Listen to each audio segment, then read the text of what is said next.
அஸ்ஸலாமு அலைக்கும் வரஹ்மத்துல்லாஹி வபரகாத்துஹு.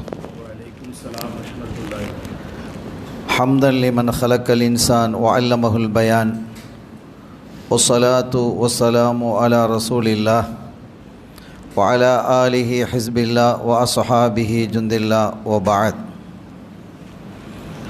فقد قال الله تعالى في القرآن العظيم والفرقان المجيد: أعوذ بالله من الشيطان الرجيم بسم الله الرحمن الرحيم إن الدين عند الله الإسلام.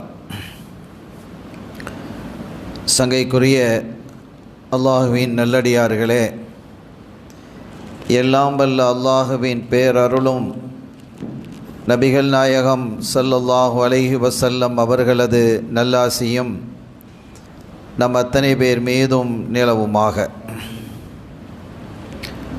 அல்லாஹும் அவனது ரசூலும் எந்தெந்த காரியங்களை எடுத்து நடக்க வேண்டும் என்று நமக்கு கட்டளையிட்டுள்ளார்களோ அவை அனைத்தையும் எடுத்து நடக்கவும், எவைகளை தவிர்த்து நடக்க வேண்டும் என்று உத்தரவு பிறப்பித்துள்ளார்களோ அவை அனைத்தையும் தவிர்த்து நடக்கவும் ஆரம்பமாக எனக்கும் உங்களுக்கும் நான் வசியத்து செய்து கொள்கிறேன். அல்லாஹ் தௌஃபீக் செய்வானாக. ஆமீன்.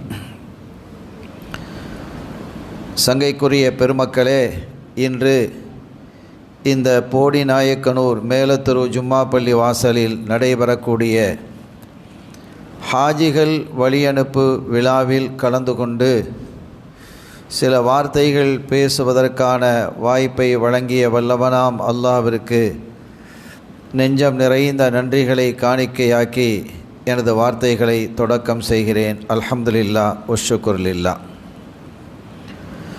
சங்கைக்குரிய இமாம் ஹசரத் அவர்கள் இந்த நிகழ்வை குறித்து அவர்கள் சொன்னார்கள். இந்த வருடம் இங்கிருந்து 7 ஹாஜிகள் புனித ஹஜ்ஜை செய்வதற்கு ஆயத்தமாகி இருக்கிறார்கள் என்றும் குறிப்பிட்டார்கள். அத்தோடு ஒரு தலைப்பையும் அவர்கள் எனக்கு வழங்கினார்கள்: ஹாஜிகளே, நீங்கள் யார்? எனக்கான நேரமும் அளவிடப்பட்டிருக்கிறது. இன்ஷா அல்லாஹ் எனக்கு அவர்கள் சொல்லிய நேரத்தில் என்னுடைய உரையையும் நான் நிறைவுபடுத்துவேன். துவக்கமாக வல்ல அல்லாஹ் நம்மை பொருந்திக் கொள்வானாக, இந்த மஜ்லிஸை கபூல் செய்வானாக. புனித யாத்திரை மேற்கொள்ள இருக்கக்கூடிய ஹாஜிகளினுடைய பயணத்தை அல்லாஹ் சிறப்பாகவும் இலேசாகவும் ஆக்கி அவர்களை கபூல் செய்து, அவர்கள் செய்யக்கூடிய ஹஜ்ஜு உம்ரா ஜியாரத்தையும் ஏற்றுக்கொண்டு அவர்கள் ஆரோக்கியமாக சென்று மிகுந்த ஆரோக்கியத்தோடு தாயகம் திரும்பி வருவதற்கு அல்லாஹ் தௌஃபீக் செய்வானாக. பிஹக்கி ஹபீபிஹி ஸல்லல்லாஹு அலைஹி வஸல்லம். சங்கைக்குரிய பெருமக்களே, ஹஜ்ஜு என்பது ஒரு அற்புதமான ஒரு வணக்கம். இதில் சூஃபிகளாக இருக்கக்கூடிய பெருமக்கள் சொல்லுவார்கள், இதை வணக்கம் என்று பார்ப்பதை விட உங்களை பக்குவப்படுத்தக்கூடிய ஒரு செயல் என்று நீங்கள் கருத வேண்டும் என்கிறார்கள். ஏன்னா மற்ற இபாதத்தை குறித்து அல்லாஹ் சொல்வதற்கும் இந்த இபாதத்தை குறித்து அல்லாஹ் சொல்வதற்கும் இடையில் வித்தியாசம் இருக்கிறது. மற்ற இபாதத்துகளை குறித்து அல்லாஹ் என்ன சொல்கிறான் என்பதை நீங்கள் பாருங்கள். தொழுகை இருக்கிறதே, இன்ன ஸலாத்த தன்ஹா அனில் ஃபாஹ்ஷாயி வல் முன்கர், அது கேடுகளை தடுக்கும், வெறுக்கக்கூடியவைகளை தடுக்கும். தொழுகை இருக்க, அந்த தொழுகையாக அமைந்தா, ஏன் தொழுறவன் தப்பு செய்யலையான்னு கேட்கக்கூடாது. தொழுறவன் தப்பு செய்கிறான் அப்படிங்கிறத விட தப்பு செய்கிறவன் தொழுகிறான், அதுதான விஷயம். தொழுகையாக அமைந்தால் அந்த தொழுகை அவனை கேடுகளை விட்டும் வெறுக்கத்தக்க விஷயங்களை விட்டும் அவனை தடுத்துவிடும். இதுதான் தொழுகையினுடைய தன்மை என்று அல்லாஹ் சொல்கிறான். அப்போ தொழுகைக்கென்று ஒரு நோக்கம் இருக்கிறது, குறிக்கோள் இருக்கிறது. சில பேர் சொல்லுவாங்க, பள்ளி வாசலில் தான் அதிகமாக செருப்பு காணா போகுது. அப்போ செருப்பு யார் தூக்கிட்டு போகிறா? தொலை வந்தவங்க தானே தூக்கிட்டு போகிறாங்க. அப்படி அப்போ அதுவும் ஒரு கேடான விஷயம் தானே என்றால் அந்த தொழுகையாக அமையவில்லை, அவனுடைய நோக்கம் வேறாக இருந்தது. ஆனால் தொழுகை ரப்புக்கு மாத்திரமே இருக்குமேயானால் அந்த உணர்வோடும் அந்த சிந்தனையோடும் தொழுதால் நிச்சயமாக அது ஃபஹ்ஷா என்று சொல்லக்கூடிய மானக்கேடான, கேவலமான, அசிங்கமான, அதே மாதிரி முன்கர் என்று சொல்லக்கூடிய வெறுக்கப்பட்ட விஷயங்களை விட்டும் அவனை தடுத்துவிடும். ஆனால் தொழுகையாக இருக்கணும். அதே மாதிரி திக்ர் இருக்கிறது. அலா பி திக்ரில்லாஹி தத்மஇன்னுல் குலூப் என்கிறான். இந்த திக்ர் இருக்கே, சரியான முறையில் அல்லாஹ்வை எப்படி நாம் திக்ர் செய்யணும் அப்படிங்கிறதுக்கு ஒரு வழிமுறை இருக்குது. சூஃபிகள், ஞானிகள் அந்த திக்ரை எப்படி செய்யணும் அப்படின்னு சொல்லி தந்திருக்கிறாங்க. இப்போ நம்ம தொழுகையை முடிச்சுட்டு சுப்ஹானல்லாஹ் சொல்கிறோம், அது திக்ர் தான். சுப்ஹானல்லாஹ், அல்ஹம்துலில்லாஹ், அல்லாஹ் அக்பர், லா இலாஹ இல்லல்லாஹ்னு 10 தடவை சொல்கிறோம், இதெல்லாம் திக்ர் தான். ஆனால் அதை எப்படி செய்ய வேண்டும் என்று தரீக்கத்து சொல்லி தரும். ஆன்மீகவாதிகள் அதை சொல்லி தருவாங்க. ஷரியத்து என்ன சொன்னதோ அதைத்தான் தரீக்கத்தும் சொல்லும். ஆனால் சொல்லும் பொழுது இந்த அடிப்படையில் செய்ய வேண்டும், மனசை பக்குவப்படுத்துவது எப்படி என்று சொல்லி தருவது தான் ஆன்மீகம். அந்த அடிப்படையிலே திக்ர் செய்தால் அலா பி திக்ரில்லாஹி தத்மஇன்னுல் குலூப், இதயங்கள் சாந்தி பெறும் என்கிறான் அல்லாஹ். இது எல்லாமே அல்லாஹ் சொல்றது தான். ஒஹு அஸ்தகுல் காயிலின், சொற்கள் சொல்லக்கூடியவர்களிலே மிக உண்மையானவன் அல்லாஹ் தானே. அவனுக்கு மேலே ஒருத்தன் இருக்கிறானா? மனிதனுடைய சொல் தவறிவிடலாம், மாறிவிடலாம், ஆனால் அல்லாஹ்வினுடைய சொல் ஒருபோதும் மாறாது. அவனுடைய சொல் உயர்வானது. நீங்கள் திக்ராக செய்தால் இதயங்களுக்கு சாந்தி கிடைக்கும். எத்தனையோ திக்ர் மஜ்லிஸில் நம்ம கலந்துக்கிட்டு தான் செய்கிறோம். கலந்து கொள்ளக்கூடியவங்களுக்கு 1008 பிரச்சனை, மனசில் நிம்மதி இல்லாமல் இருக்கிறாங்க, மன உளைச்சலோடு இருக்கிறாங்க. ஆனால் அப்போ இதை என்ன விளங்குகிறோம் என்றால் அல்லாஹ்வினுடைய சொல்லில் பொய் அல்ல. இதற்கு நான் ஒரு சின்ன உதாரணத்தை நான் உங்களுக்கு சொல்லுவேன். ஒரு சஹாபி ஸல்லல்லாஹு அலைஹி வஸல்லம் அவர்களிடத்தில் வர்றாங்க. வந்து சொன்னாங்க, யா ரசூலல்லாஹ், என்னுடைய சகோதரருக்கு வயிற்றுப்போக்காக இருக்குது, வயிற்று வலி, வயிறு போகுது, இஸ்ஹால், வயிறு போய்கிட்டே இருக்குது, லூஸ் மோஷன். கண்மணி ஸல்லல்லாஹு அலைஹி வஸல்லம் அவர்கள் சொன்னாங்க, உங்கள் சகோதரருக்கு தேன் கொடுங்க அப்படின்னாங்க. அசல் தேன் கொடுங்க, ஹனி கொடுங்க அப்படிங்கிறாங்க. அந்த சஹாபி போய் தேனை கொடுத்தாங்க. தேனை கொடுத்தால் வயிற்றுப்போக்கு அதிகமாயிடுச்சு. வயிற்றுப்போக்கு அதிகமானதும் இந்த சஹாபி மீண்டும் ஸல்லல்லாஹு அலைஹி வஸல்லம் அவர்கள்ட்ட வர்றாங்க. வந்து, யாரு சொல்லலாம், தேனை கொடுக்க சொன்னீங்க. ஆமாம், தேனை கொடுத்தேன், வயிற்றுப்போக்கு அதிகமாயிடுச்சு. அப்படியா, சரி தேனை கொடுங்கள் அப்படிங்கிறாங்க. ரெண்டாவது, இங்கே நீங்கள் ஒன்று கவனிக்கணும்.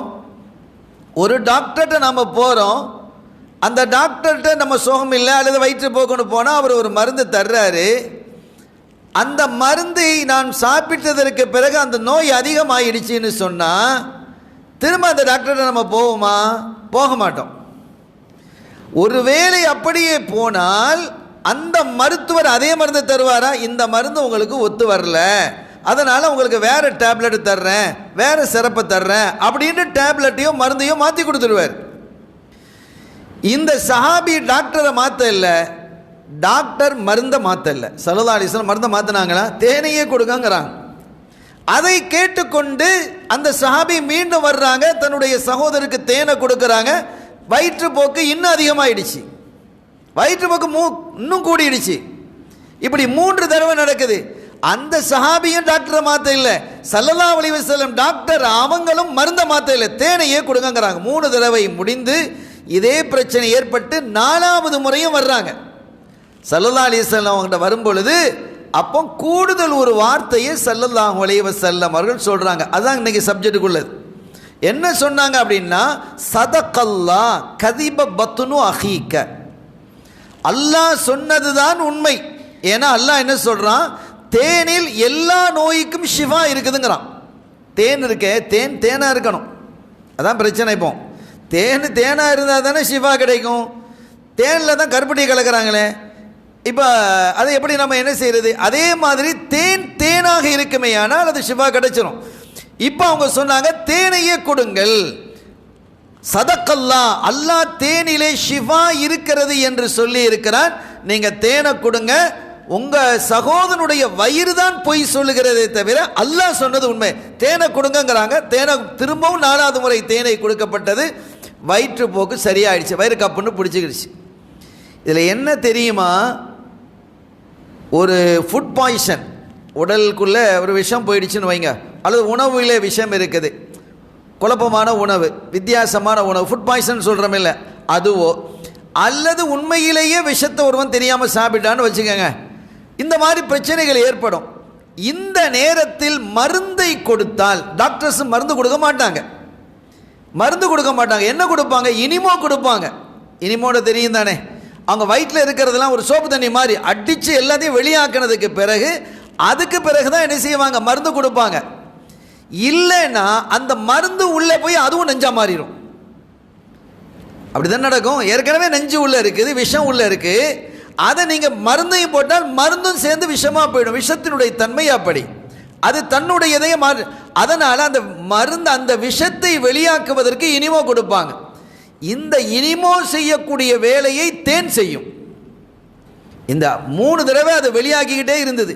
வயிற்றில் கம்ப்ளீட்டாக எல்லா அந்த மோசமான உணவுகளெல்லாம் அடித்து வெளியே தள்ளினதுக்கு பிறகு வயிறை கப்புண்டு பிடிச்சிக்கிட்டு அது மருந்தாகவும் ஆகும். தேன் இனிமாவாகவும் இருக்கும், மருந்தாகவும் இருக்கும். ஸல்லல்லாஹு அலைஹி வஸல்லம் அதை என்ன சொல்லி தந்தாங்க. இப்போ நீங்கள் பாருங்கள், இப்போ இதே மாதிரி இப்போ அல்லாஹ் சொன்னது உண்மைதான், அல்லாஹ் சொன்னது உண்மை, தேனில் ஷிஃபா இருக்குது. ஆனால் இப்போ நம்ம தேனை குடிக்கிறோம், ஷிஃபா கிடைக்க இல்லை அப்படின்னா தேனாக இல்லை இந்த காலத்தில். அந்த காலத்து தேனாக இருந்து அந்த வேலையை கரெக்டாக தான் அது செஞ்சிருச்சு. தேனாக இல்லை. சில சமயங்களில் தெருக்களில் தேனை அந்த அடையோடு கொண்டு வருவாங்க. நீங்கள் பார்த்துக்கிறீங்களா? அங்கே இருக்கும், எங்கள் ஊரில் நம்ம பார்த்துருக்குறோம். இந்த குறவர்கள்லாம் கொண்டு வருவாங்க, அந்த கம்போட முறித்து அந்த தேன் அடையோடு கொண்டு வருவாங்க.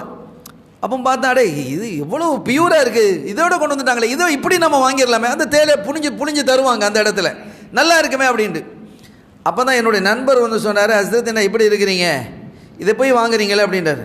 தேன் அடையோடு கொண்டு வந்துருக்கிறார். தேன் அடையோடு கொண்டு வந்தது உண்மைதான், தேன் அடையிலேயே கருப்பட்டியை கரிச்சு ஊற்றி இருக்கிறான், அப்படி தெரியுமா உங்களுக்கு? அப்போ இது எப்படி இருக்குதுங்கிறது நீங்கள் பாருங்கள். நாம் சொல்ல வந்தது என்னன்னா, நாம் தொழுகிறோம் என்றால் அந்த தொழுகை சரியாக இருக்கும் பட்சத்தில் தொழுகை மானக்கேடான விஷயங்களை தடுக்கும். திக்ராக இருக்கும் பட்சத்தில் நம்முடைய இதயங்களில் அமைதி ஏற்படும். அலா பிதிக்ரில்லாஹி தத்மஇன்னுல் குலூப். இதுதான். அப்போ நாம் என்ன செய்யணும், ஒவ்வொரு வணக்கமும் ஒரு மனிதனை எப்படி பண்படுத்துகிறது என்று அல்லாஹ் நமக்கு சொல்லித் தர்றான். அதே மாதிரி ஜக்காத்தை பற்றி சொல்லும்போது துஸக்கீஹிம், அது அவர்களை தூய்மைப்படுத்துகிறது. இதை குறித்து நிறைய நான் ஒவ்வொன்றுக்கும் நீண்ட நெடிய விளக்கங்கள் இருக்குது. இப்போ நான் வந்து ஒரு முன்னுரை தான் இப்போ சொல்லிக்கிட்டு இருக்கிறேன். இந்த ஜக்காத்து தூய்மைப்படுத்துகிறது, நம்முடைய பொருளாதாரத்தை தூய்மைப்படுத்துகிறது. சரியாக ஜக்காத்து கொடுத்தால் ஹராமான பொருள் நம்மிடத்திலே வந்து சேராமல் ஜக்காத்து பார்த்து கொள்ளும். ஜக்காத்து நம்ம சரியாக கொடுக்கிறதாக இருந்தால் சரியாக அளவிட்டு கொடுக்கணும், அல்லது அதை விட அதிகமாக கொடுக்கணும். இப்போ இன்னைக்கு அரசாங்கம் ஜிஎஸ்டி அது இதுன்னு எத்தனையோ வரி விதிகளை விதிக்குது. அந்த வரிகளை பார்க்கும்போது எத்தனை பெர்சன்டேஜ் இருக்குது அப்படின்னா 30%, 35%லாம் வருது. அது அல்லாமல் 10%க்கு கம்மியாக வச்சதுன்னு வைங்க, 5%, 3%, 2% வச்சா எல்லாரும் வரி கட்டுவான். நல்லா கவனிக்கணும், இதுதான் இஸ்லாத்தினுடைய பொருளாதாரம். எல்லாருமே வரி கட்டுவான். அல்லாஹ் என்ன சொல்றான், நீ 2.5% கொடுத்தா போதுங்கிறான். 97 உனக்குங்கிறான், 97 உனக்குங்கிறான். அப்ப இவ்வளவு 97 நமக்கு தந்துட்டு வெறும் 2.5% மட்டும்தான் கொடுக்க சொல்றான். அதை சரியாக நாம் கொடுத்தால் ஹராமானவைகள் நம்மிடத்திலே வந்து சேராது என்பது துஸக்கீஹிம், அது அவர்களை என்ன செய்கிறது, பரிசுத்தப்படுத்துகிறது என்று அல்லாஹ் சொல்கிறான்.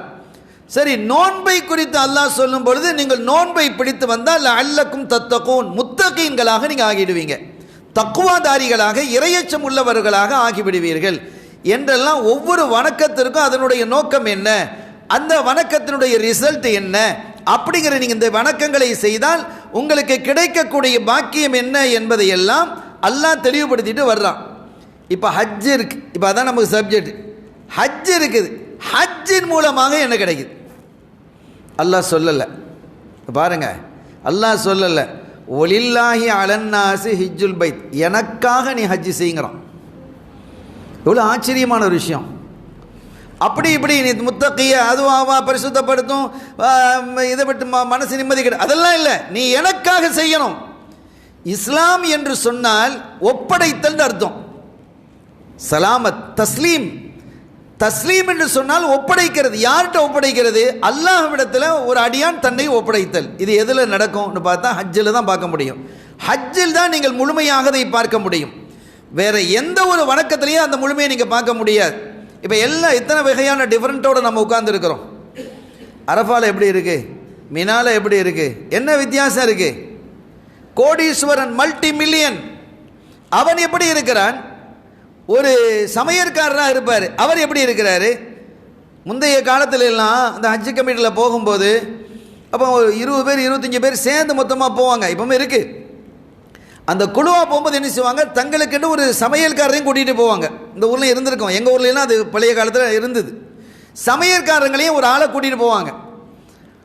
அவருக்கு சொந்த வீடே இருக்காது, சைக்கிளில் தான் வருவார், ஒரு ஓட்ட சைக்கிளை வச்சுருப்பார், சமையல்காரராக இருப்பார், அவரை கூட்டிகிட்டு போயிடுவாங்க. அல்லாஹ் யாருக்கு பாக்கியம் கொடுக்குறான் பார்த்தீங்களா? இதெல்லாம் ஒரு பெரிய நசீபு. அல்லாஹ் தேர்ந்தெடுத்து அவர்களை வா என்னுடைய வீட்டுக்கு என்று அழைக்கிறான். இப்ராஹிம் அலைஹிஸ்ஸலாம் காபாவை கட்டி முடிக்கிறாங்க. இப்ராஹிம் அலைஹிஸ்ஸலாம் வத்தின் ஃபின்னாசி பில் ஹஜ், அல்லாஹ் சொன்னால் நீங்கள் கட்டி முடிச்சிட்டீங்களா, இந்த அபு குபைஸ் மலைக்கு மேலே ஹரம் ஷரீஃப் பக்கத்தில் ஒரு மலை இருக்குல்ல, அந்த மலையில் இப்போ மன்னர்களுடைய வீடு இருக்குது, மாளிகை இருக்குது. அந்த மலை ரொம்ப முக்கியமான வரலாற்று சிறப்பு மிக்க மலை. அது மலைகளில் அதுவும் ஒன்று.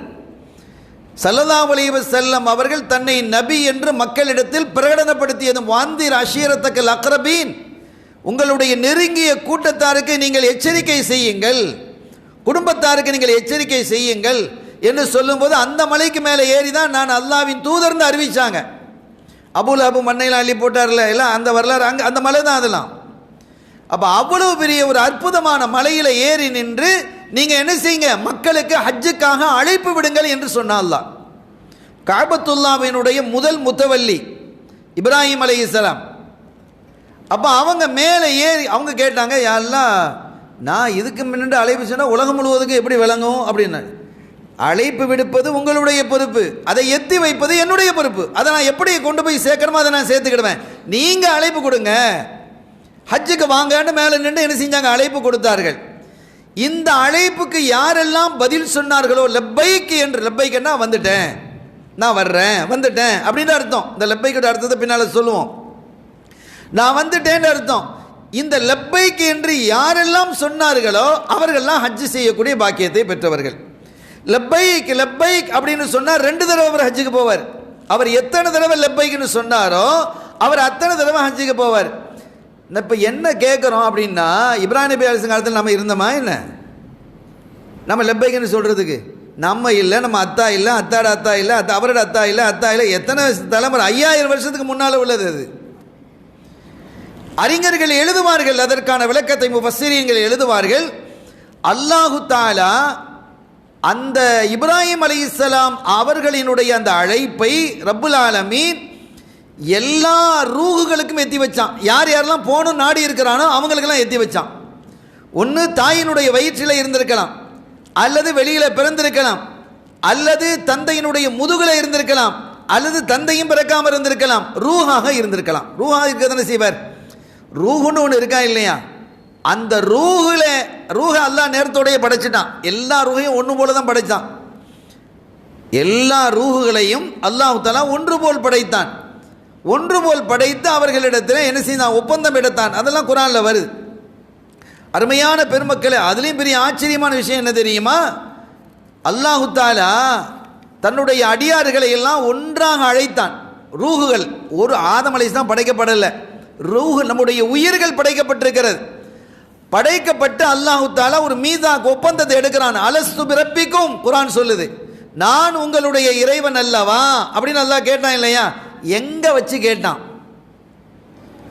முஃபஸ்ஸிரீன்கள் எழுதுறாங்க, இன்னல்லாஹ அஹதல் மீதாக்க, இன்னல்லாஹ அஹதல் மீதாக்க மின் லஹ்ரி ஆதம், ஆதம் அலைஹிஸ்ஸலாம் அவர்களுடைய முதுகிலிருந்து, அப்ப அந்த ரூஹிலிருந்து எடுத்தான். யௌம அரஃபத்த, அரஃபாவுடைய நாளில் பி நஅமான் என்ற இடத்தில். நஅமான் என்ற இடம் எது என்றால் அரஃபா தான். அப்போ அல்லாஹ் நம்மோட பேசின இடம் எதுன்னா அரஃபாவுடைய இடத்துல தான். இது எவ்வளோ பெரிய பாக்கியமாக, அரஃபாவுடைய நாளில் அரஃபாவுடைய இடத்துல வைத்து அல்லாஹ் அடியார்களோடு பேசினான். நான் உங்களுடைய இறைவன் இல்லையான்னு கேட்குறான். நாம் எல்லாரும் சொன்னோம், எல்லாரும்னா உலகத்தில் இன்னைக்கு வந்திருக்கக்கூடிய அத்தனை பேரும் இனி வரக்கூடிய வந்தவங்க எல்லாருமே ஆமா நீ தான் எங்களுடைய இறைவன் நம்ம சொன்னோம். காலு பலா, அவர்கள்லாம் ஆமா நீ தான் எங்களுடைய ரப்பு என்று சொன்னார்கள் என்று அல்லாஹ் குர்ஆனில் சொல்றான். ஆனால் அந்த துனியாவுக்கு வந்ததுக்கு பிறகு அல்லாவை ஏற்றுக்கொண்டவர்கள் உண்டு, அல்லாவை மறுத்தவர்கள் உண்டு, அல்லாவை இல்லைன்னு சொன்னவர்கள் உண்டு, அல்லாவுக்கு இணை வைத்தவர்கள் உண்டு, எல்லாம் குழம்பி போயிடுச்சு. ஆனால் இன்றைக்கும் அல்லாஹு தஆலா அந்த வாக்கை, அந்த அரஃபாவில் அல்லாஹ் எடுத்துக்கொண்ட அந்த ஒப்பந்த நிகழ்வில் நாம் என்ன வாக்கு கொடுத்தோமோ அந்த வாக்கிலேயே இன்னைக்கு நம்ம இருக்கிறோமா இல்லையா? இது பெரிய தௌஃபீக், அல்ஹம்துலில்லாஹ்னு எல்லாரும் சொல்லணும். அல்லாஹ் கடைசி வரைக்கும் நமக்கு அப்படி ஆக்கினோம். இது ஒரு பெரிய விஷயம். அப்போ இந்த நிகழ்வுங்கிறது நீ தான் எங்கள் இறைவன் என்று சொல்லிட்டு ஊரில் வந்து நீ இறைவன் இல்லை, சூரியன் இறைவன், மாடு இறைவன், மண்ணாங்கட்டி இறைவன், இன்னைக்கு என்னெல்லாமோ சொல்லிட்டு இருக்கிறாங்க இல்லையா? மாட்டையெல்லாம் கடவுளாக்கியாச்சு. அந்த மாதிரி ஒரு நிலைமையை நம்ம பார்த்துட்டு இருக்கோம். சந்திரன், பூமா தேவி என்று பூமியை கடவுளாக்கி, சூரியனை கடவுளாக்கி, எதையெல்லாமோ கடவுளாக்கி கொண்டிருக்கிறார்கள். மனிதர்களையும் பல மனிதர்களை கடவுளாக்கிட்டாங்க, சிலைகளை கடவுளாக்கிட்டாங்க, அல்லது இறைவனை இல்லைன்னு சொல்லிட்டாங்க, அல்லது நபிமார்களாகிய ஈசா நபி அலைஹிஸ்ஸலாம் போன்றவர்களை அல்லாவுடைய இடத்துல கடவுள் என்று கொண்டு வச்சுட்டாங்க. அல்லாவுடைய தூதர்களை, ஈசா அலைஹிஸ்ஸலாம், உஸைர் அலைஹிஸ்ஸலாம் போன்றவர்களை.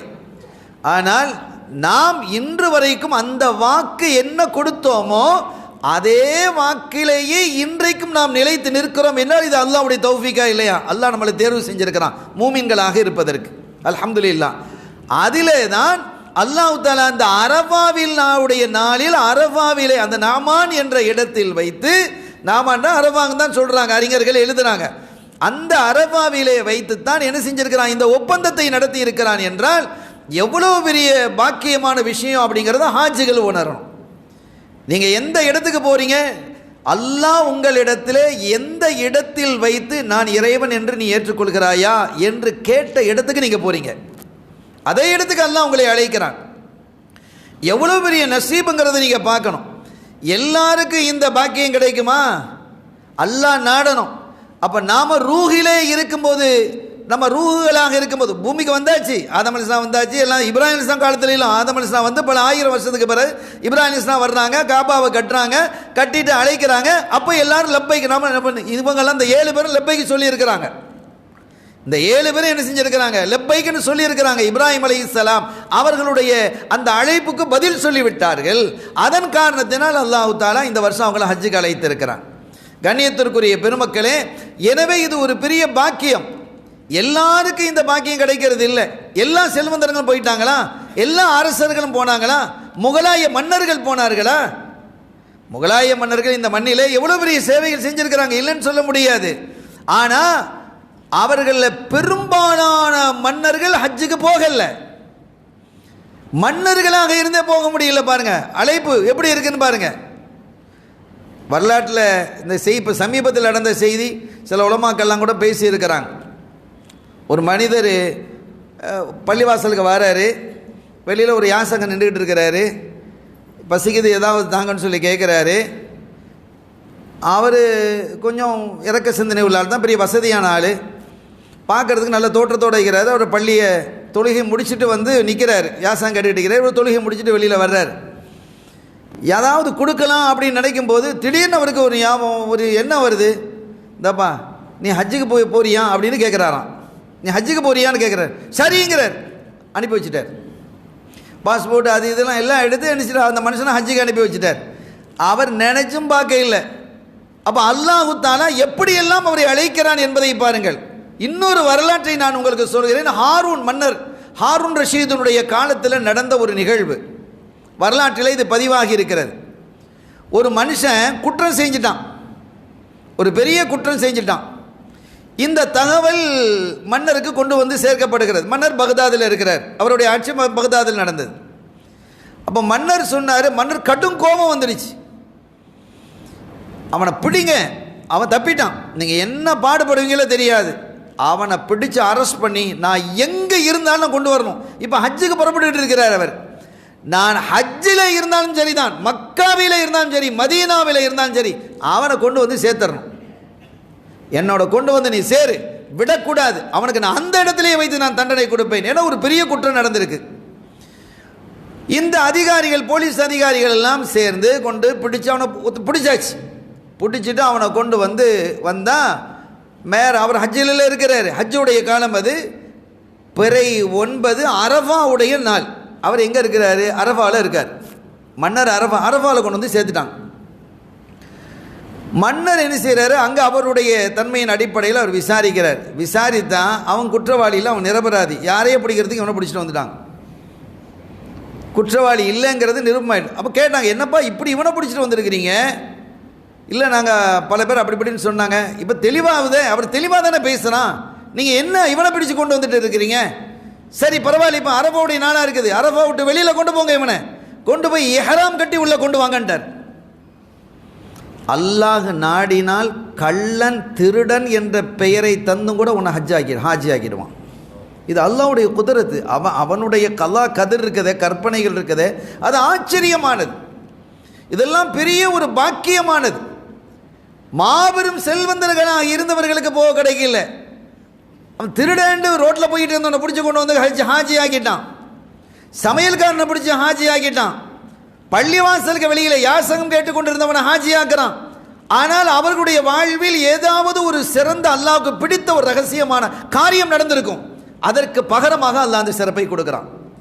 அருமையான பெருமக்களே, அப்படிப்பட்ட ஒரு அற்புதமான வணக்கம் இது என்பதை நாம் என்ன செய்யணும்? உணரணும். நான் என்னுடைய காலத்தில் நடந்த என்னோட தொடர்புடைய ஒரு செய்தியை நான் சொல்கிறேன். ஒருவர் இருந்தார், எனக்கு வயசில் மூத்தவர். அவர் என்னோட நல்லா பேசுவார்.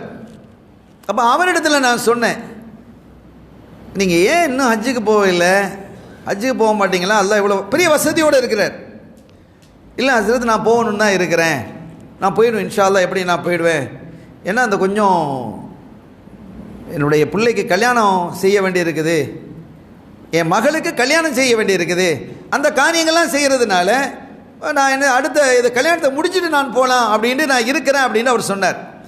அப்போ நான் சொன்னேன், ஒன்றை புரிஞ்சுக்கங்க, உங்கள் வீட்டில் கல்யாணம் இருக்குது, வீடு கட்டுறேன், காட்சி செய்கிறேன், அது செய்கிறேன், இதெல்லாம் என்ன செய்யாது? ஹஜ்ஜை தடுக்காது. தடுக்குமா? தடுக்காது. அது ஹஜ்ஜினுடைய தடையாக அமையாது. நீங்கள் ஹஜ்ஜுக்கு போய் தான் ஆகணும். நீங்கள் ஹஜ்ஜுக்கு நீங்கள் போயிட்டு வந்தால் இந்த காரியங்களெல்லாம் எல்லாம் உங்களுக்கு லேசாக்கி வச்சுருவான். அந்த இல்லை நான் அது எனக்கு அதை தெரியதான் செய்யும், நான் போயிடுவேன், இதை முடிச்சுட்டு போயிடுவேன், அப்படி தான் அவர் சொல்கிறார். அதுக்கு மேலே உங்கள் இஷ்டம், சொல்கிறது என்னுடைய கடமை, கேட்குறது உங்களுடைய கடமை என்று சொன்னால் அந்த வருஷம் போக இல்லை. அவர் கல்யாணத்தை முடிச்சிட்டார், பிள்ளைகள் கல்யாணத்தெல்லாம் முடிச்சிட்டார், பெரிய பிரம்மாண்டமான கல்யாணம் நடக்குது. அதுக்கு 10 ஹஜ்ஜி செஞ்சிடலாம், கூட 9 பேரை கூட்டிகிட்டு போயிடலாம். அவ்வளோ பெரிய செலவு செஞ்சு கல்யாணத்தை முடிக்கிறார். அதற்கு பிறகு அது திரும்பி நான் ஒரு தடவை கேட்குறேன், என்ன இப்போ கல்யாணம்லாம் முடிஞ்சிருச்சு, ஹஜ்ஜு 2 வருஷம் போயிடுச்சு, நீங்கள் போகலாமே அப்படின்னு கேட்கும்போது, இல்லை இந்த ஒரு பில்டிங்கை ஷாப்பிங் சென்டர் கட்டிக்கிட்டு இருக்கிறேன், அதை கட்டி முடித்த உடனே போயிடுவேன். என்ன பேசுகிறீங்க நீங்கள்? இல்லை கொஞ்சம் கடுப்பான மாதிரி அவர் என்னோட பேசினார். என்ன நீங்கள் திரும்ப இப்படி சொல்லிட்டு இருக்கிறீங்க? உங்கள் நலனுக்கு தான் நான் சொல்கிறேன், ஏன் நலனுக்கு இல்லை. நாளைக்கு நீங்கள் அல்லாஹ் இடத்துல குற்றவாளியான்ற கூட இல்லை நான் அதை முடிச்சுட்டு போயிடுவேன் அப்படின்றார். அதை முடித்தார். அடுத்த ஹஜ்ஜு வர்றதுக்குள்ளே மௌத்தாயிட்டார். இப்போ இவருடைய நிலை என்ன? ஸல்லல்லாஹு அலைஹி வஸல்லம் அவர்கள் சொல்கிறாங்க பாருங்கள், ஒரு மனிதனுக்கு அல்லாஹ் தஆலா வசதி வாய்ப்புகளை கொடுத்து, முதல்ல அவங்க சொல்கிறாங்க, தஅஜ்ஜலு, நீங்கள் ஹஜ்ஜு உங்களுக்கு வசதி வாய்ப்புகள் ஏற்பட்டு விட்டதா, தஅஜ்ஜலுல் ஹஜ்ஜா, ஹஜ்ஜை நீங்கள் தீவிரப்படுத்துங்கள், உடனடியாக செய்யுங்க, அதை காலதாமதப்படுத்தக்கூடாது. இப்போ எனக்கு 25 வயசு தானே ஆகுது, 26 வயசு தானே ஆகுது, கொஞ்சம் 40 வயசு சேர்ந்தால் பக்குவம், அப்படிலாம் கிடையாது. அதெல்லாம் கிடையவே கிடையாது. நமக்கு ஸல்லல்லாஹு அலைஹி வஸல்லம் அவர்கள் சொன்னது, உங்களுக்கு வசதி வாய்ப்பு ஏற்பட்டு விட்டதா, உடல் ஆரோக்கியமாக இருக்கிறதா, பயணம் செய்ய முடியுமா, போங்க ஹஜ்ஜுக்கு. தஅஜ்ஜலுல் ஹஜ்ஜ ஃபஇன்ன அஹதுக்கும் லா யத்ரி மா யஅரிது லஹு, அவருக்கு என்ன பின்னால் என்ன ஏற்படும் என்பதை அவர் அறிய மாட்டார். நோய் வந்துடலாம், போக முடியாமல் போயிடலாம், அவருடைய செல்வம் அவரை விட்டு போயிடலாம், இல்லையா? இதெல்லாம் போயிடலாம் இல்லை? அவருடைய ஆரோக்கியம் போயிட்டு அவர் எப்படி ஹஜ்ஜுக்கு போவார்? அதனால் உங்களுக்கு எப்போ வாய்ப்பு ஏற்படுகிறதோ அப்போது நீங்கள் தாமதப்படுத்த கூடாதுங்கிறாங்க. அதுவும் இந்த காலகட்டங்களில் இளமையோடு போகிறது ரொம்ப முக்கியம். இளமையாக இருக்கக்கூடியவர்கள் ஹஜ்ஜை செஞ்சிடணும். ஏன்னா முன்னாலெல்லாம் 2 லட்சம் பேர் 3 லட்சம் பேர் இருக்குது, இப்போ அப்படியா 35 லட்சம் 40 லட்சம் பேர் ஹஜ் செய்கிறாங்க. அவ்வளோ பெரிய நெருக்கடி இருக்கிறது. சங்கையான பெருமக்களே, எனவே இந்த ஹஜ்ஜை தாமதப்படுத்துவது என்பது இருக்கவே கூடாது.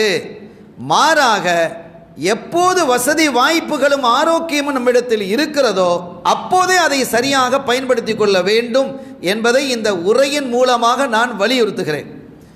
நான் திரும்பவும் சொல்கிறேன், மற்ற வணக்கங்களுக்கெல்லாம் அல்லாஹ் தஆலா ஒரு நோக்கத்தை சொன்னான். தொழுகைக்கு, ஜக்காத்துக்கு, நோன்புக்கு, சதக்காவிற்கு, இப்படி ஒவ்வொன்றுக்கும் ஒரு நோக்கம் இருக்கிறது. ஆனால் ஹஜ்ஜை சொல்லும் பொழுது ஒலில்லாஹி அலன்னாஸி ஹிஜ்ஜுல் பைத், அல்லாவுக்காக வேண்டி, எனக்காக வேண்டிய ஹஜ் செய்வது உங்கள் மீது தார்மீக கடமை என்கிறான். அப்போ அல்லாவுக்காக வேண்டி நம்ம என்ன செய்யணும்? இந்த ஹஜ்ஜை செய்யணும். அது அவனுக்காக வேண்டி, அது பண்படுத்துகிறது.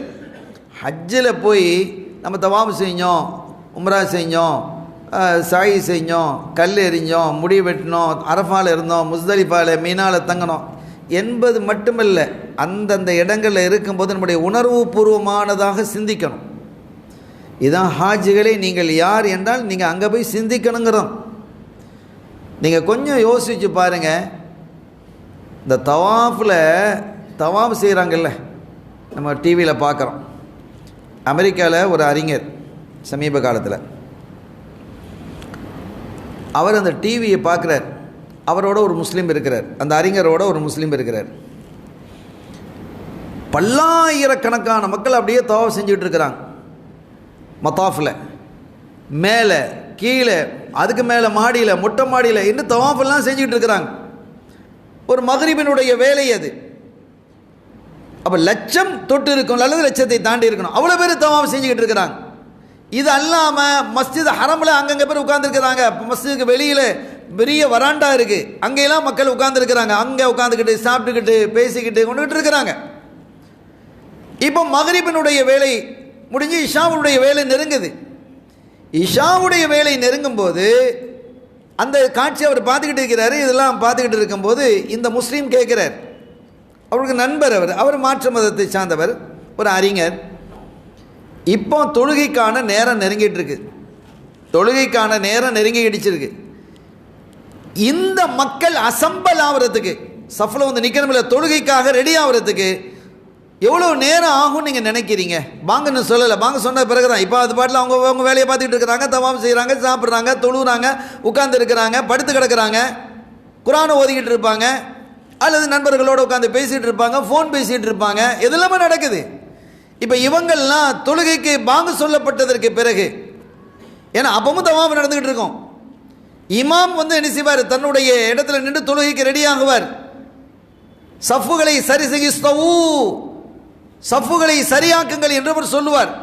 சொன்னதற்கு பிறகு இந்த லட்சக்கணக்கான பேர் அசம்பல் ஆகிறதுக்கு, வரிசைகளிலே அசம்பல் ஆகிறதுக்கு எவ்வளோ நேரம் ஆகும் நீங்கள் நினைக்கிறீங்க அப்படின்னு. அப்போ அவர் சொன்னார், இது சின்ன கூட்டமா? ஒரு கட்சி கூட்டம் மாதிரி 1000 பேர் 2000 பேராக இருக்கிறான், லட்சக்கணக்கான பேர் இருக்கிறானே, அவ்வளோ பேர் அசம்பல் ஆகி அந்த சஃப்பில் வரிசையில் நிற்கிறதுக்கு எப்படி ஒரு 3 மணி நேரம் ஆகும் அவர் சொன்னார். குறைஞ்சது 3 மணி நேரம் ஆகணும். என்ன நடக்குதுங்கிறத பாருங்கள் அப்படின்றார். வாங்க சொன்னாங்க, சுண்ண தொழுகிறாங்க, அங்கே நின்று தொழுகிறாங்க, ஏடா கூடமாக நின்று அங்கே முன்னும் தொழுவாங்க, இல்லை எல்லாம் வரிசையாக நின்று தொழ போகிறாங்க, அப்படி இப்படி தொழுகிறாங்க. இமாம் வந்தார். இமாம் வந்து இஸ்தவு ஃபைன சுஃபுஃபக்கும் இன் தஸ்வியத்தில் அப்படின்னு சொல்லி என்ன செய்கிறாரு? அவர் சொல்கிறார், மின் இத்மாமி ஸலா அப்படின்னு சொல்லி ரெடி ஆகுங்கிறார். ஒரு நிமிஷத்தில் சஃபு ரெடி ஆயிடுச்சு. பார்க்குறோமா இல்லையா? எவ்வளோ பெரிய ஆச்சரியமான விஷயம் இது. வேற எங்கேயாவது இது நடக்குமா? இதை நம்ம சிந்திக்கணும். அல்லாஹ் எவ்வளோ பெரிய அந்த கட்டுப்பாடை எங்கே வைத்திருக்கிறான். அந்த கட்டுப்பாட்டோடு நாம் என்ன செய்யணும்? ஊருக்கு வரணும். நம்ம ஊர்லேயும் கட்டுப்பாடோடு இருக்கணும். நம்முடைய வாழ்க்கையில் இமாம் கஸ்ஸாலி ரஹ்மத்துல்லாஹி அலைஹி அவங்க சொல்லுவாங்க, ஒரு மனிதனுடைய ஹஜ்ஜு அங்கீகாரமானது, கபூலானது என்பதற்கான அடையாளம் அவன் ஹஜ்ஜுக்கு போவதற்கு முன்பாக எப்படி இருந்தானோ அதை விட சிறந்தவனாக மாறிடுவான். அதை கபூல்ங்கிறான். ஒரு மனிதனுடைய ஹஜ்ஜு கபூலா இல்லையா என்பதை நாம் தெரிந்து கொள்வதற்கான அடையாளம் என்னன்னா, அவன் ஹஜ்ஜுக்கு முன்னால் எப்படி இருந்தானோ கொஞ்சம் அப்படி இப்படி இருந்திருப்பான். இப்போ நம்ம ஹஜ்ஜுக்கு போயிட்டு வந்துட்டோம், இப்படிலாம் இருக்கக்கூடாது அப்படின்னு தெரிந்துக்கிடுவான். அல்லது ஏற்கனவே நல்லவனாக தான் இருந்தான், இப்போ அதை விட நல்லவனாக இருப்பான். இப்படிப்பட்ட பண்பாளனாக அவன் மாறி விடுவான் என்று இமாம் கஸ்ஸாலி ரஹ்மத்துல்லாஹி அலைஹி அவர்கள் குறிப்பிடுகிறார்கள். எனவே அங்கே ஒரு கட்டுப்பாடில் நம்ம நின்றுட்டு அப்படி வர்றோம். சில சமயங்களில் எத்தனையோ முறை நம்ம போனால் செருப்பு ஒவ்வொரு தடையும் செருப்பு போய்கிட்டு தான் இருக்கும். இப்போ செருப்பு பையை கொடுத்துட்டாங்க, உள்ளே கொண்டு போகிறாங்க, சரி அது அந்த சர்ச்சைக்குள்ளே நான் போக இல்லை. எல்லாத்துக்கும் பை தான், பைக்குள்ளே வச்சு செருப்பு உள்ளே கொண்டு போயிடுறாங்க. இல்லைனா இப்போ செருப்பையெல்லாம் வெளியில் போட முடியாது. முன்னாலெல்லாம் செருப்பு வெளியில் குமிஞ்சு கிடக்கும். இப்போ அப்படியே கிடையாது, செருப்பே இல்லை வெளியில். அந்த மாதிரி ஒரு சூழல் உருவாக்கிட்டாங்க. அருமையான பெருமக்களே, அப்போ அந்த மாதிரி போகக்கூடிய காலத்தில் எல்லாம் நம் பொறுமையாகத்தான் நம்ம இருந்தோம். சண்டை போட்டுக்கிட்டு இருக்குல்ல, அங்கே அவன் அடிச்சுக்கிட்டு ஒரு 50 பேர் கூடுற இடத்துல எத்தனை சண்டை வருது? பள்ளிவாசலில் சண்டை போட்டுக்கிறோம், தெருக்களில் சண்டை போட்டுக்கிறோம், வீடுகளில் சண்டை போட்டுக்கிறோம். இதில் எத்தனை பேர் இருக்கிறோம்? பல லட்சக்கணக்கான மக்கள் ஒன்று கூடக்கூடிய இடம். அதெல்லாம் என்ன செய்ய சோதிக்கிறான். நான் ஒரு நிகழ்வை எனக்கு ஞாபகம் வருது. 1993 நான் ஹஜ்ஜுக்கு போகிறேன். அந்த டைமில் கப்பலில் போனது. அப்போ காபாவுக்கு கீழே அண்டர் கிரவுண்ட்லாம் இருந்தது. அந்த சமயத்தில் ஜம்சம் கிணறை பார்க்கலாம். அதை வரிசையாக என்ன செய்வாங்கன்னா அந்த வாஷ் பேசன் மாதிரி வச்சுருப்பாங்க. அங்கேயே ஒது செய்யலாம். எங்கே? ஹரம் ஷரீஃபுக்குள்ளேயே, மத்தாஃபுலேயே, தவாம் செய்யக்கூடிய இடத்துல அண்டர் கிரவுண்டில் ஒது செய்யலாம். அப்போ நானும் ஒரு தடவை கீழே போய் என்னண்டு அந்த ஜம்சம் கிணறு கண்ணாடி சூளை வச்சுருந்தாங்க. அதெல்லாம் பார்த்துட்டு தவாஃபில் நம்ம என்ன செய்கிறோம், அந்த ஜம்சம் தண்ணி தான் அங்கே வச்சுருக்கிறாங்க, அதில் ஒது செய்கிறோம். கூட்டம்லாம் இல்லை, ஒரு 4-5 பேர் தான் இருப்போம். கிட்டத்தட்ட ஒரு 100 பைப் இருக்குது. அதில் 100 பைப் இருக்குது ஒது செய்கிறதுக்கு. அந்த இடத்துல இருந்து நாங்கள் ஒது செய்கிறது அந்த மொத்தம் 4 அல்லது 5 மக்கள் தான் இருக்கிறாங்க. நானும் அதில் ஒரு ஆள். ஒருத்தர் வந்தார். அவர் நான் ஒது செஞ்சு கொண்டு இருக்கக்கூடிய அந்த பைப்பில் ஒது செய்ய என்னை தள்ளி விட்டுட்டு ஒது செய்கிறார். எனக்கு இந்த பக்கமும் 20-25 பைப் இருக்குது, இந்த பக்கமும் 25 பைப் இருக்குது. மொத்தமே 100 பைப்புக்கு மேலே இருக்குது. இருக்கிறதே 4-5 பேர் தான் ஒது செஞ்சுட்டு இருக்கிறோம். அவ்வளோ பைப்பு சும்மா தான் இருக்குது. அவர் தள்ளி விட்டுட்டு ஒது செய்கிறார். இப்போ நமக்கு எப்படி இருக்கும்? அந்த இடத்துல நீங்கள் சண்டை போடலாமா? ஒலா ஜிதால் ஃபில் ஹஜ், நீங்கள் ஜிதால் செய்யவே கூடாதுங்கிறான் அல்லாஹ். இதுதான் ஹாஜிகளுக்குள்ள முக்கியமான விஷயம். உங்களுக்கு யாராவது தொந்தரவு தந்தால் நீங்கள் கோபப்படக்கூடாது, நீங்கள் பொறுமை காக்கணும். அந்த பொறுமையோடும் பணிவோடும் பக்குவத்தோடும் நீங்கள் ஹஜ்ஜிலிருந்து திரும்பணும். இந்த ஹஜ்ஜு உங்களை பக்குவப்படுத்தணும், என்னை பக்குவப்படுத்தணும். யார் ஹஜ்ஜுக்கு போகிறாங்களோ அவர்களே அதை பக்குவப்படுத்தி அனுப்பணும். அதுதான் மக்பூல் என்பதற்கு அடையாளம் என்கிறார்கள் இமாம் கஸ்ஸாலி ரஹ்மஹுல்லாஹ். அருமையான பெருமக்களே, எனவே அந்த இடத்துல அப்போ நாம் சிந்திக்கணும். நம்ம சோதித்து பார்க்குறதுக்கு அல்லாஹ் ஒருத்தன் அனுப்பிக்கிறான். மலக்கா கூட இருக்கலாம் இல்லையா? மலக்கா கூட இருக்கலாம் இல்லை? அப்போ சோதித்து பார்க்குறதுக்கு ரப்புல் ஆலமீன் அல்லாஹ் என்ன செஞ்சுருக்கிறான்? அனுப்பியிருக்கலாம். மனுஷனாகவே இருக்கலாம். மனுஷனுடைய மனசில் போட்டு நீ போய் அவனை போய் இடைஞ்சல் பண்ணு அப்படின்னு சொல்லலாம். அதே சமயத்தில் இப்போ நம்ம பாருங்கள், இப்போ கடுமையான வெயில் காலம், வீடுகளில் ஏசி இல்லாமல் இருக்க முடியல அப்படிங்கிற மாதிரி ஒரு சூழல் உருவாயிடுச்சு. அப்படி தான் சூழல் இருக்குது, கடுமையான வெயிலாக இருக்கிறதுனால. இப்போ நம்ம வீட்டில் போய் ராஹத்தாக வெளியில் போயிட்டு வரணும், ஹாண்டு வரும்போது வீட்டுக்குள்ளே போய் நம்ம என்ன செய்கிறோம்? பெட்ரூமில் ஏசியை போட்டு ராஹத்தாக பெரிய பெட்டில் ராஹத்தாக படுத்து கிடக்கிறோம். மினால் நீங்கள் எப்படி படுத்து கிடப்பீங்க? கபரை விட சின்னதாக இருக்கும் பெட்டு இல்லையா? நமக்கு தரப்படக்கூடிய பள்ளி வாசலில் மையவாடியில் நமக்கு என்ன கபரு தர்றாங்களா இல்லையா? கபரு ஒன்று வைக்கிறாங்களே, அந்த கபரை விட நமக்கு தர்ற பெட்டு சின்னதாக இருக்கும். கொஞ்சம் மொத்தமான உடம்பாக இருந்தால் அவர் திரும்பி படுக்கிறதுக்கெல்லாம் சிரமமாக இருக்கும். இது எதுக்கு அப்படின்னா, நீ யாரு அப்படிங்கிறத நீ விளங்கிக்க. நீ ஒரு அடிமை என்பதையும் விளங்கணும். அதுதான் ஹஜ்ஜு. ஹாஜிகள் யார்? 2 விஷயம். மனிதர்களிடத்தில் நீங்கள் வரும்பொழுது நீங்கள் துயூஃபுர் ரஹ்மான், அல்லாஹ்வினுடைய விருந்தாளிகள். அல்லாஹ் உங்களை அங்கே அழைக்கிறான், விருந்தாளி, அல்லாஹ்வுடைய விருந்தாளி நீங்கள் போகிறீங்க. இன்னொன்று என்ன?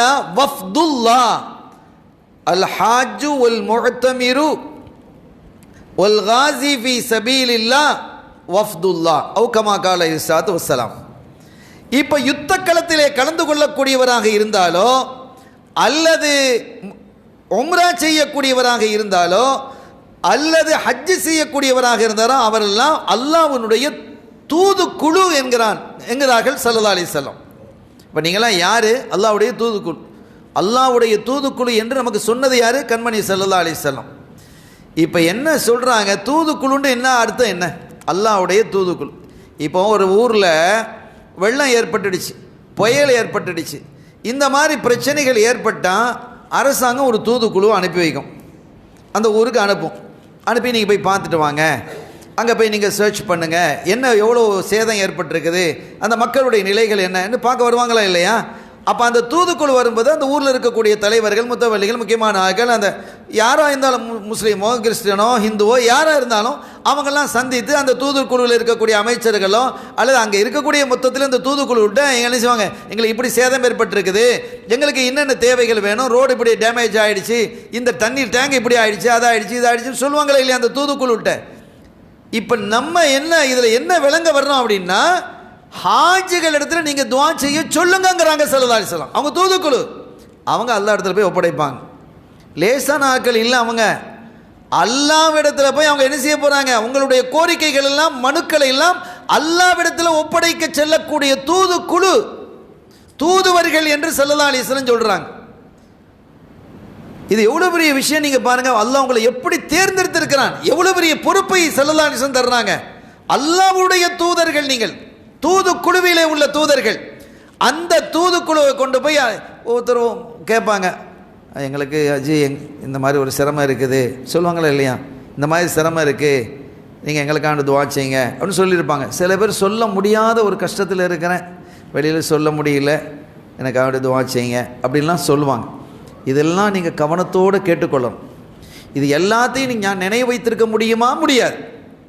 அப்போ என்ன செய்யணும், காபாவிலேயோ அரஃபாவிலோ, அரஃபா தான் ரொம்ப முக்கியமான இடம், அதான ஹஜ்ஜு, அந்த இடத்துல நின்று யா அல்லாஹ் என்னிடத்தில் யார் யாரெல்லாம் எதையெல்லாம் கேட்க சொன்னார்களோ, நான் மறதியாளனாக இருக்கிறேன், நான் பலகீனமானவனாக இருக்கிறேன், எல்லாவற்றையும் என்னால் ஞாபகம் வைக்க முடியாது, அது என்னுடைய குறைபாடு. அல்லாஹ்விடத்தில் உங்களுடைய குறைபாடுகளை நீங்கள் சொல்லணும், உங்களை இழிவாக்கி காட்டணும், எளிமையாக்கி காட்டணும். நான் அப்படி இப்படிலாம் பேசக்கூடாது. அந்த மாதிரி அல்லாஹ்விடத்தில் பணிந்து யார் யாரெல்லாம் என்கிட்ட கேட்டாங்களோ அது நான் ஞாபகம் வைத்துக்கிறத விட நீ அறிந்தவனாக இருக்கிறாய், அது எல்லாத்தையுமே நீ நிறைவேற்றி கொடு ரஹ்மானே, உன்னுடைய ஹசானா என்ன குறைவா போகுது, உரிமையோடு பேசலாம். அப்போ அந்த மாதிரி நீங்கள் என்ன செய்யணும், அந்த இடத்துல அந்த புனிதமான அரஃபாவினுடைய இடத்துல, மீனாவில் காபாவினுடைய இடத்துல, இந்த மாதிரி இடங்களிலே நீங்கள் இவைகளெல்லாம் அந்த மக்கள் உங்களிடத்தில் என்ன கோரிக்கைகளை வைத்தார்களோ அந்த கோரிக்கைகள் எல்லாம் அல்லாஹ்விடத்தில் கொண்டு போய் கொட்டணும். ஒரு அற்புதமான அரஃபா இருக்குதே, சுபஹானல்லாஹ், அருமையான ஒரு தலம் அது. அரஃபாவில் கேட்கப்படக்கூடிய துஆக்கள் இருக்குதே, மறுக்கப்படுவதே இல்லை, மறுக்கப்படுறது இல்லை.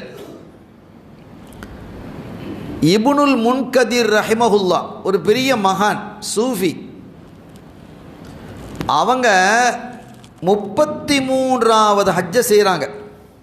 வருஷம் வருஷம் ஹஜ்ஜு போகக்கூடிய பாக்கியம் கிடச்சிருக்கு, எல்லாம் பக்கத்தில் இருந்திருக்கலாம்.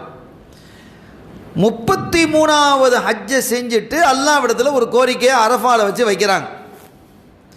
என்ன கோரிக்கை வைக்கிறாங்க, யா அல்லாஹ், முதலாவது நான் செஞ்ச ஹஜ்ஜு எனக்கு, ரெண்டாவது செஞ்ச ஹஜ்ஜு எங்கள் உம்மாக்கு, மூணாவது செஞ்ச ஹஜ்ஜு எங்கள் அத்தாக்கு பாப்பாக்கு, மீதி 30 ஹஜ்ஜுகளையும் இதனுடைய நன்மைகள் அத்தனையையும் இந்த அரஃபாவிலே வந்து யாரெல்லாம் தங்குகிறார்களோ, இஹ்ராமோடு இருக்கிறார்களோ, லப்பைக் என்று சொல்கிறார்களோ அவர்களுக்கு நீ கொடுத்துடு அப்படின்னு என்ன செய்கிறாங்க, ஹதியா செய்கிறாங்க.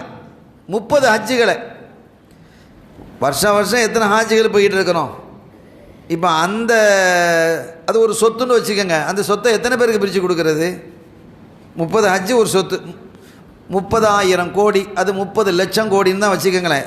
எத்தனை லட்சம் பேர் போயிட்டு இருக்கிறான் வருஷம் வருஷம், அது எவ்வளோ காலம் ஆச்சு, எத்தனை வருஷம், எத்தனை நூற்றாண்டுகள் ஆயிடுச்சு.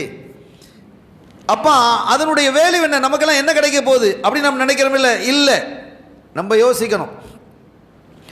அந்த ஹஜ்ஜு அவங்க செய்யக்கூடிய ஒரு ஹஜ்ஜு நாம செய்யக்கூடிய ஒரு ஹஜ்ஜு ஒன்றும் இல்லை, ஒன்றும் கிடையாது.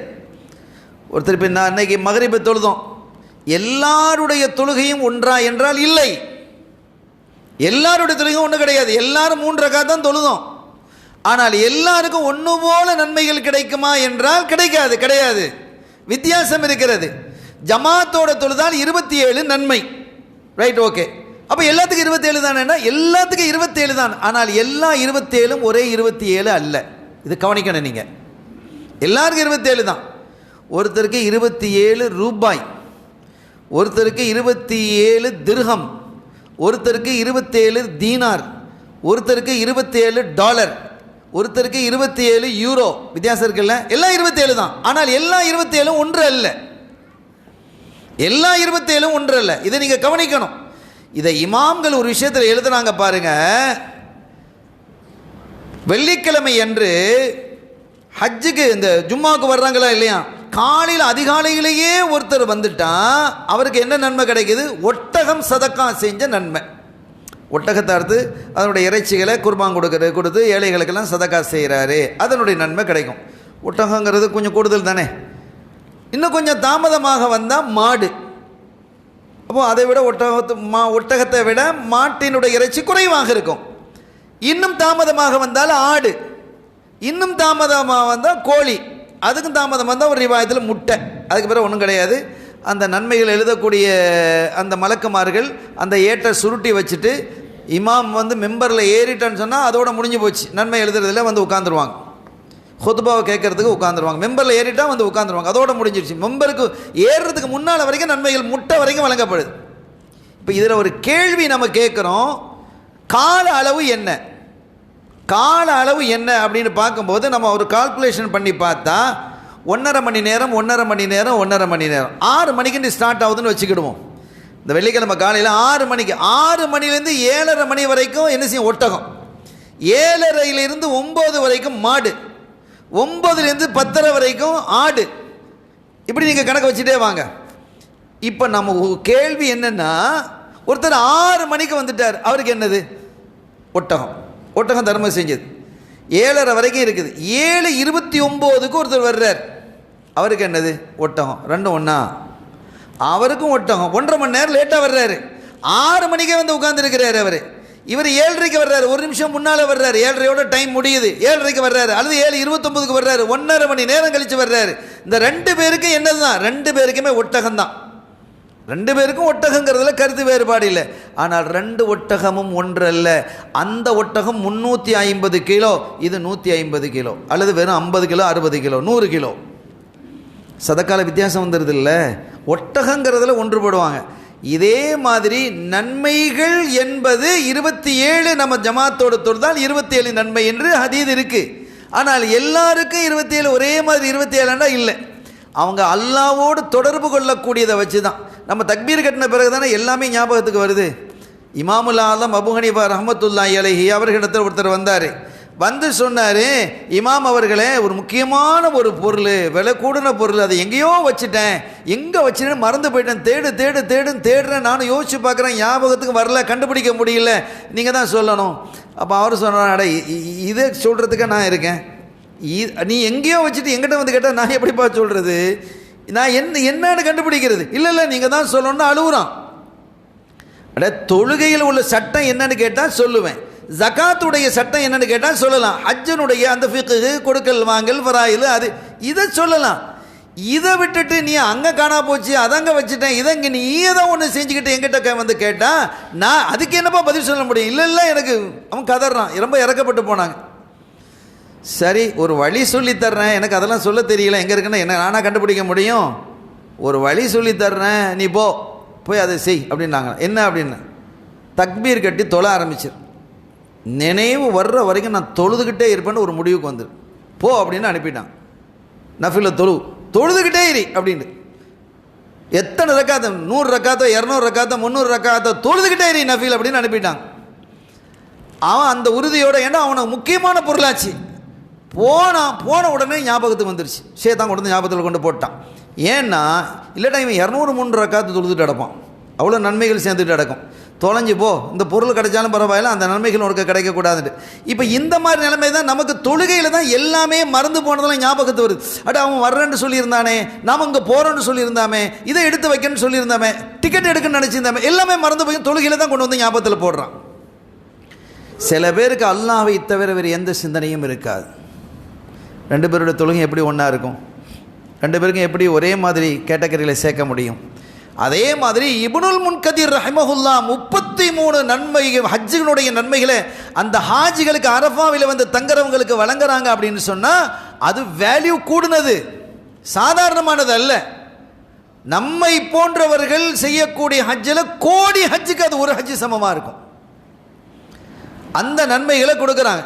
இப்போ இதில் கிளைமாக்ஸ் என்னன்னா, இப்படி வைத்த அல்லாஹ்விடத்தில் இந்த சன்மானத்தை வைக்கிறாங்க. அங்கே வரக்கூடியவங்களுக்கெல்லாம் நான் இதை இந்த நன்மைகளை சேர்த்து வை ரஹ்மானே அப்படின்னு சொன்னதும் அல்லாஹ் சொன்னானா, அல்லாஹ் சொல்கிறான்னு சொன்னால் அவங்கள கல்பில் போடுறது இல்ஹாம்.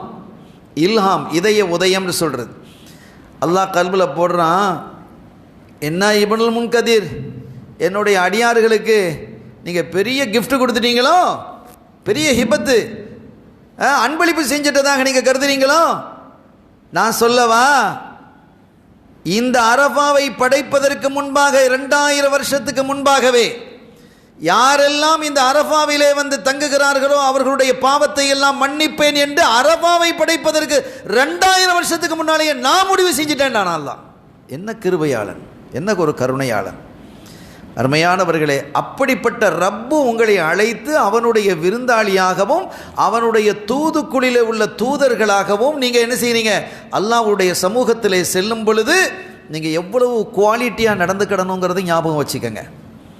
எந்த குறைபாடுகளும் வரக்கூடாது. ரொம்ப கவனமாகவும் சரியாகவும் நடக்கணும். ரொம்ப பொறுத்து போகணும். ரொம்ப சகிப்புத்தன்மையோடு இருக்கணும். அந்த பண்பட்ட தன்மையோடு தாயகத்துக்கு திரும்பி வரணும். இதுதான் பெரிய பாக்கியம். ரொம்ப ஆச்சரியமானது. எவ்வளவு மனிதனாக இருந்தாலும் கூட, எவ்வளோ இபாதத்தான மனிதன், சட்டுன்னு கோபம் வந்துடும். இந்த கோபத்தை இல்லாமல் ஆக்கிடணும். கோபத்தை விட்டுட்டே வந்துடணும். நீங்கள் பாருங்கள், அல்லாஹ் தஆலா இன்னல்லாஹ் மஅ ஸாபிரீன்ங்கிறான். நான் யாரோடு இருக்கிறேன், பொறுமையாளர்களோடு இருக்கிறேங்கிறான். தொழுகையாளர்களோடு இருக்கிறேன்னு சொல்லலை. வணக்கத்திலெல்லாம் சிறந்த வணக்கம் எது? தொழுகை தானே. அதுக்கு மேலே ஒன்றும் இல்லை தானே. இபாதத்துகள் எல்லாம் சிறந்த இபாதத்து. ஏன்னா மற்ற இபாதத்துலாம் பூமியில் கடமையாக்கப்பட்டது. கண்மணி ஸல்லல்லாஹு அலைஹி வஸல்லம் மேராஜுக்கு போகும்போது அல்லாஹ்வுடைய சமூகத்தில் அவங்களுக்கு கிஃப்டாக அல்லாஹ் கொடுத்தது தொழுகைங்கிறது. அதனால் அது தனித்தன்மை தான். அந்த தொழுகையாளர்களோடு கூட இருக்கிறேன்னு நான் சொல்லலை, அல்லாஹ் சொல்லலை. அல்லாஹ் என்ன சொன்னால், இன்னல்லாஹ் மஅ ஸாபிரீன், பொறுமையாளர்களோடு நான் இருக்கிறேன். பொறுமையாக இருக்க ரொம்ப கஷ்டம். ஒருத்தருக்கு ஒரு பிரச்சனையுமே வரல, அவர் கோவப்பட மாட்டார், அது பொறுமை இல்லை. பிரச்சனைகள் வரும் பொழுது எவ்வளோ நேரம் பொறுத்துக்கிட்டு இருக்கிறது அப்படின்னு கேட்குறோம் இல்லை, அது கேட்கக்கூடாது. அதிலேருந்து வெளியில் வந்துடணும். அவ்வளவு பொறுமையாக இருக்கணும். அருள்நபி ஸல்லல்லாஹு அலைஹி வஸல்லம் வாழ்க்கை நெடுகிலும் நீங்கள் பாருங்கள், ஆச்சரியமான பொறுமை, சகிப்புத்தன்மை. அந்த மாதிரி நம்ம பார்க்க முடியாது. ஆனால் அது நமக்கு படிப்பினையாக பாடமாக அமையணும். கண்ணியத்திற்குரிய பெருமக்களே, எனவே நீங்கள் அங்கே போகும்போது, அரஃபாவிலே போகும்போது எத்தனையோ கலாச்சாரம், எத்தனையோ மொழி, எத்தனையோ உணவு வகை, அவங்களுடைய அந்த உம்ரா அந்த எஹராம் இல்லாமல் மற்ற காலங்களில் டிஃப்ரெண்டான உடை நீங்கள் தவாஃபில் பார்க்கலாமா இல்லையா? இவ்வளோ பெரிய போர்வையை போத்துட்டு வருவாங்க. அந்த கருப்பர்கள்லாம் பெரிய பெரிய போர்வை போத்துக்கிற மாதிரி இப்படிலாம் வருவாங்க. வகை வகையான உடம்பு, வித்தியாசமான தோள்கள். இனி அதற்கு மத்தியில் அல்லாஹு தஆலா அத்துணை லட்ச மக்களையும் ஒரே இடத்துல ஒன்று கூட்டுகிறான். எவ்வளோ பெரிய விஷயம். இவன் ஒருத்தன் கட்சி நடத்தினா அவனுக்கு அத்தனை லட்சம் கூடிச்சு, அப்படி கூடிச்சு, இப்படி கூடிச்சு. இது எதுவுமே இல்லாமல் அல்லாஹுவை மட்டுமே நாடி போகக்கூடிய ஒரு அற்புதமான இபாதத்து இல்லையா? அல்லாஹுவை நாம் அடையணும். உங்களுக்கு என்ன கிடைக்கணும்? அல்லாஹ் கிடைக்கணும். அருமையான பெருமக்களே, இது ஹஜ்ஜுங்கிறது ஒரு ஆரம்பத்தில் சொன்ன மாதிரி வணக்கம்தான். ஆனால் வணக்கம் என்பதை விட ஒரு மனிதன் பக்குவப்படக்கூடிய இடம் என்று சூஃபிகள் சொல்லித்தராங்க. ஆன்மீகவாதிகள் சொல்வது, நீ மனிதனாக வாழணும், புனிதனாக மாறுவதற்கான ஒரு இடம் என்கிறார்கள். நீங்கள் யாரை அடையணும்? அல்லாஹ்வை அடையணும். நான் ஒரு தஃப்சீரில் ஒரு செய்தியை படித்தேன். ஒருத்தர் ஹஜ்ஜுக்கு, ஒரு சாலிஹான மனிதர், அவங்க ஹஜ்ஜுக்கு போகிறாங்க. ஹஜ்ஜுக்கு போகிறதுக்கு எல்லாம் ஆயத்தமான போது அவங்களுடைய சின்ன மகன், இந்த மாதிரி ஒரு பிள்ளை, அவர் இருந்துக்கிட்டு, அத்தா நானும் ஹஜ்ஜுக்கு வருவேன் அப்படிங்கிறார். அந்த பிள்ளை சொல்லுது. அப்போ அவங்க சொன்னாங்க, அப்போ அந்த பாஸ்போர்ட்டு விசா விசாலாம் ஒன்றும் இல்லை, கொண்டா கூட்டிகிட்டு போகலாம். ஆனால் குழந்தைகள்லாம் கூட்டிகிட்டு போனால் சிரமமாக இருக்குமே. நீ சின்ன பிள்ளை தானப்பா, அவனுக்கு கடமையும் இல்லை, சிரமங்கள் இருக்குது, நீ கொஞ்சம் வளர்ந்த பிறகு பார்த்துக்கிடலாம் இன்ஷா அல்லாஹ், அவனுக்கு கடமையும் இல்லை அப்படின்ட்டு அவங்க சொல்கிறாங்க. இல்லை, நான் போயே ஆகணும்னு அந்த பிள்ளை அடம் பிடிக்கிறார், ரொம்ப அடம் பிடிக்கிறார். ஆனாலும் இவர் எவ்வளோ சொல்லி பார்க்குறாங்க, கேட்கவில்லை. கடைசியில் அவங்க மனைவியும் சொல்லிட்டாங்க, சரி என்ன, சரி கூட்டிகிட்டு போங்களேன், வேறு என்ன தான் செய்கிறது அப்படின்னு. வேறு வழியில் அந்த பிள்ளை அப்படி அடம் பிடிக்குது. ஆனால் இருக்கிற காலத்திலேயே வந்து அவர் அந்த பிள்ளையும் ஒரு சாலிஹான பிள்ளையாக தான் வளர்ந்தது. வீட்டில் வந்து குர்ஆன் ஓதுறது, இபாதத்து, ஒழுக்கம், தப்பான பேச்சுகள் பேசுறது இல்லை.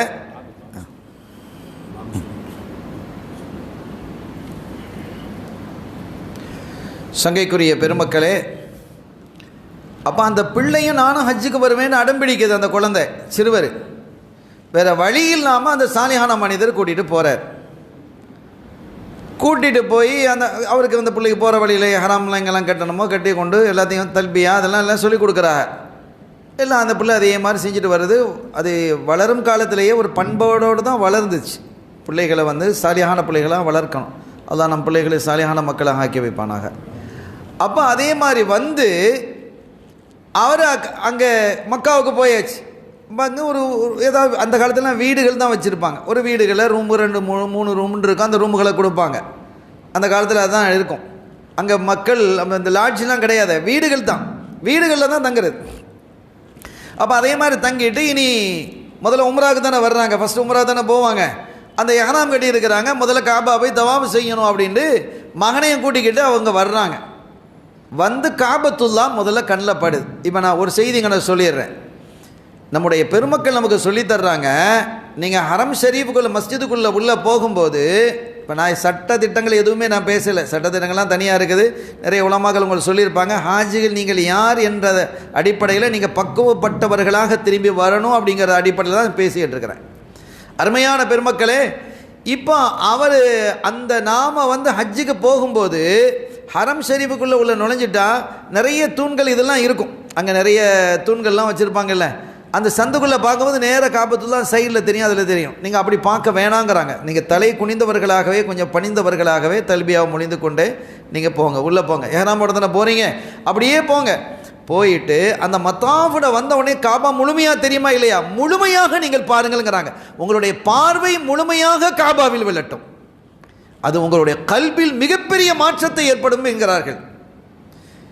எனவே அதே மாதிரி அந்த காலத்தில் அதே மாதிரி அவங்க கூட்டிகிட்டு போகிறாங்க. அந்த புள்ள காபாவை பார்த்ததும் அப்படியே கதறி கத்திட்டார்.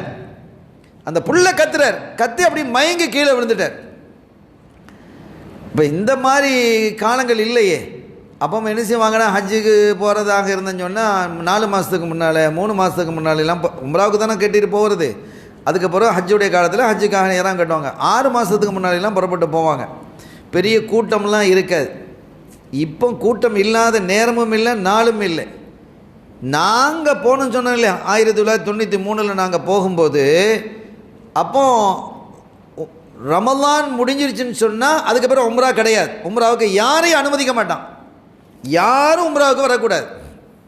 இப்போ அனுமதிக்கிறாங்க, இப்போ சமீப காலமாக அனுமதிச்சுக்கிட்டு இருக்கிறாங்க. அப்போ நாங்கள் தான் முதலாவதாக ஹஜ்ஜுக்குண்டு போனது. உலகத்திலேயே முதலாவது எங்களுடைய கப்பல் தான். அது பெரிய பத்திரிகைலாம் போட்டிருந்தோம், போயிருக்கிறோம். அப்போ ஹஜ்ஜுக்குன்னு வந்தவர்களுடைய மொத்த எண்ணிக்கையே 1130 பேர் அந்த கப்பலில் நாங்கள் போயிடும். தமிழ்நாடு, இந்தியா முழுவதும், பீகார், அங்கங்கே கேரளா எல்லாம் வந்திருந்தாங்க. மொத்தமே 1130 பேர், ஆண்கள் பெண்கள். இப்போ சில பொழுது உம்ரா முடிச்சிட்டோன்னு வைங்க, ஹஜ்ஜுக்கு டைம் இருக்குது, பல அது இடையா உம்ரா செஞ்சுக்கிட்டு இருக்கிறாங்க. இதில் என்ன அப்படின்னு கேட்டால், எல்லா நேரத்துலையுமே இந்த 1130 பேரும் வருவாங்க உம்ரா தவாஃப் செய்யறதுக்கு. தவாஃபுக்குன்னு வருவாங்களே இல்லையா, அவர் தவாஃப் செஞ்சுட்டு போகலாமே. இடையிடையா சுன்னத்தான தவாஃபுகள் செய்கிறதுக்கு வரும்பொழுது எல்லா மக்களும் வரப்போகிறது இல்லை. தொழ முடியாத பெண்கள் இருப்பாங்க, அவங்கள விட்டுருங்க. கொஞ்சம் நோயாக இருப்பாங்க, தவாஃப் செஞ்சுட்டு போனவங்க இருப்பாங்க, நைட்டுக்கு வந்து செஞ்சுக்கலான் இருப்பாங்க. இப்படிலாம் இருப்பாங்க இல்லையா. நீங்கள் சொன்னால் ஆச்சரியப்படுவீங்க. சில சமயங்களில் பகல் 10:30 மணி 11 மணிக்கு நாங்கள் தவாஃப் செய்ய போனால், தவாஃப் செய்யக்கூடியவர்களுடைய எண்ணிக்கை எவ்வளோ இருக்குது தெரியுமா, 30-35 பேர் தான் இருப்போம். நம்ப முடிகிறதா உங்களுக்கு? எங்களுடைய அனுபவத்தில் சொல்கிறோம், வெறும் 30-35 பேர் இருப்போம். இதில் என்ன ஆச்சரியம் சொன்னால், ஒவ்வொரு சுற்றுலையும் ஹஜ்ஜுல் அஸ்வதை முத்தமிடுவோம். ஒரு ஃப்ரீயாக தான் இருக்கும், இருக்கிறது 35 பேர் தானே இருக்குதான். 35 பேர் இருக்கும்போது அதில் தவாப் அங்கே போய் ஹஜ்ஜுல் அஸ்வதை முத்தமிடுறது ஒருத்தர் 2 பேர் தான் போவாங்க, அப்புறம் வெளியில் வந்துடுவாங்க அவங்க. இவ்வளவுதான், இப்படி தான் இருந்தது. அருமையான பெருமக்களே, இவ்வளவு எளிதாக இருந்தது. இன்னும் சொல்வதாக இருந்தால் ஹரம் ஷரீஃபில் காபா சுற்றி ஹரம் ஷரீஃப் பெருசாக இருக்குல்ல, அந்த பாபுக்குள்ளே நீங்கள் உள்ள நுழைஞ்ச உடனே எனக்கு தெரியுமா, உள்ளேயே கடைகள் தான் இருந்தது. கிதாபு கடைகள் இருந்தது, ஸ்வீட் கடைகள் இருந்தது, துணி கடைகள் இருந்தது. நான் சொல்கிறது ஹரம் ஷரீஃபுக்கு வெளியே இல்லை, ஹரம் ஷரீஃபுக்கு உள்ள. மலிக் அப்துல் அசீஸ் அந்த பாபு இந்த பாபு இருக்குல்ல, அந்த பாபுக்குள்ளே நீங்கள் போன உடனே 48வது நம்பர் கேட்டு 3 வாசல்லாம் இருக்குல்ல, உள்ளே போனாலே கடைகள் தான் இருந்தது. அப்படியெல்லாம் இருந்த காலம். அப்போ நாம் சொல்கிறது எத்தனையோ நூற்றாண்டுகளுக்கு முன்னால் நடந்த நிகழ்வு. எத்தனை மக்கள் இருந்திருக்க போகிறாங்க? கூட்டமே இல்லாத காலம். இந்த புள்ள அப்படியே மயங்கி கீழே விழுந்துட்டாரு. இவங்க துடிச்சு என்ன செய்கிறாங்க, தண்ணியெல்லாம் தொளிக்கிறாங்க, முடியல. கடைசியில் பார்த்தா மூச்சில் வச்சு பார்த்தா மூச்சு இல்லை, புள்ள மூத்தாயிட்டார். அதோட அதை பார்த்த உடனே அந்த சாலிஹான மனிதன் அப்படியே மூர்ச்சி ஆகிட்டார், மயக்கம் விழுந்துட்டார். இனி அதை அங்கேருந்து அங்கேருந்து பார்த்தவங்க அங்கேருந்து ஒன்று ஓடி வந்து அவங்களுக்கு தண்ணீரை தெளித்து கொண்டு இவங்களை எழுப்பிட்டாங்க. எழுப்பினோடனே ஐநா இப்படி என் பிள்ளை எங்கேன்னு கேட்குறார். அப்போ அவங்க சொன்னாங்க, உங்கள் பிள்ளைங்க இல்லையே, நீங்கள் தான் மயங்கி கிடந்தீங்க. நாங்கள் இல்லை, என் பிள்ளையோட வந்தனேன், என் பிள்ளை மூர்ச்சி ஆனார். அவர் மூச்சு ஆகிட்ட நான் கை வச்சு பார்த்தேன், அவர் மூச்சு வரல, என் பிள்ளைங்க இருந்தது அப்படின்னு அவர் கேட்குறார். அப்போ அவங்க சொன்னாங்க, உங்கள் பிள்ளைய நாங்கள் பார்க்கல, உங்களை தான் நீங்கள் மயங்க கிடந்ததை நாங்கள் பார்த்தோம். அப்படிங்கும்போது ஒரு அசரீரி ஒரு அசரீரி முழங்குகிறது. அவரை நீங்கள் கண்டுபிடிக்க முடியாது. அவர் இந்த மலிக்கு முகத்ததிர், அது அல்லாஹ்வினுடைய சமூகத்தில் அவர் இருக்கிறாரு. இதில் என்ன சொல்கிறாங்கன்னு கேட்டால், அந்த புள்ள என்ன நினச்சிருக்குதுன்னு கேட்டால், இப்போ நம்முடைய ஹாஜ்னா நாடி செல்வது, ஹஜ்ஜுனா நாடுதல். எதை நாடுதல்? காபாவை நாடுதலா, அரஃபாவை நாடுதலா, மினாவை நாடுதலா, வணக்கங்களை நாடுறதா, எதை நாடுறது அப்படின்னா அவங்கவுங்களை பொறுத்து. அல்லாஹுவை நாடுவது சூஃபிகளை அதான் நாடுவாங்க. இந்த புள்ள என்ன நினச்சிருக்குன்னா, மாமா வீட்டில் போனால் யாரை பார்க்கலாம்? மாமாவை பார்க்கலாம். மாமி வீட்டில் போனால் மாமியை பார்க்கலாம். அண்ணன் வீட்டில் போனால் அண்ணனை பார்க்கலாம். அண்ணி வீட்டில் போனால் அண்ணியை பார்க்கலாம். சச்சா வீட்டில் போனால் சச்சாவை பார்க்கலாம். அல்லாஹ் வீட்டில் போனால் அப்படின்னு அவர் நினைச்சார். அந்த குழந்தைக்கு அல்லாவை பார்க்கணுங்கிற எண்ணம் தான் இருந்தது. அவர் என்ன பார்த்தாரோ நமக்கு தெரியாது. அதை தாங்க முடியாமல் போனது. அல்லாஹ் 100 சமாவாத்தி உள்ளது இல்லையா? எனவே அவ்வளவு பெரிய பாக்கியம் அது. நீங்கள் செல்லக்கூடிய இடம் அவ்வளவு சாதாரணமானது இடம் அல்ல என்பதை இந்த நேரத்தில் நான் வலியுறுத்தி சொல்லுகிறேன். அருமையான பெருமக்களே, எனக்கான நேரம் நிறைவு பெறுகிறது. ஒரு 5 நிமிஷம், ஒரு 5 நிமிடம் மட்டும் நான் எடுத்துக்கிறேன். எனக்கு 8:15 வரைக்கும் சொல்லியிருந்தாங்க. நான் 8:20 இன்ஷா அல்லாஹ் ஒரு 5 நிமிடத்தை நான் எடுத்துக்கொள்கிறேன். சங்கையான பெருமக்களே, அவ்வளவு ஒரு அற்புதமான ஒரு மனிதனை மனிதனாக வாழ வைக்க, புனிதனாக மாற்றக்கூடிய ஒரு அற்புதமான ஒரு ஃபர்து தான் இந்த ஹஜ்ஜு என்பதை நீங்கள் உணர்ந்து கொண்டு, அந்த சிந்தனையோடு போய்விட்டு நாம் இறைவனுடைய விருந்தாளிகளாக போயிட்டு வந்திருக்கிறோம், இறைவனுடைய தூதர்களாக போயிட்டு வந்திருக்கிறோம் அப்படிங்கிற சிந்தனையோடு நீங்கள் திரும்பி வந்து உங்களை நீங்கள் பக்குவப்படுத்தி கொள்ளணும்.